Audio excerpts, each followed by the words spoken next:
Now, where we left off in our previous video is that we had just created a flag, and right now it's not set to the correct value. Now, in programming, a flag is something called a Boolean value, which is something that's either true or false. So I'm going to set at the top, I'm going to set that flag to false. So it's false because it's going to be false until we've actually added an item to our list. So every time we add an item to our list, we're going to set it to true. So I go back to my variables and I want to grab that set again. And if we've managed to insert a reaction time in the correct spot, then we know we've added an item to the list and we don't need to add it at the bottom. So I'm going to set that flag to true.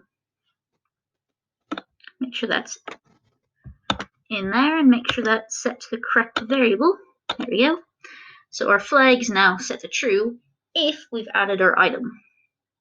So then if we find we're playing the game and we have our best score, it's not being added, we then just need to check. So another if statement. We need to check if the flag is false. So if it is false, if our variable flag is equal to false, it means that we haven't actually added in the best score, because the best score should go at the bottom. So then all we do is we go add, and we add our reaction time. Now that'll put the code to the very bottom only if it's not bigger than anything that comes before us. So now we can then reconnect that block, that last if statement, that deletes our leaderboard, the top item, so the slowest item, if it's the biggest value, if we get bigger than 10. So let's run this and make this nice and big now. All right, so here we're clicking on it.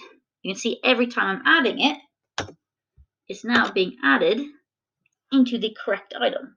So you can see my biggest item is at the top, my slowest item is at the bottom. So we've got a proper leaderboard.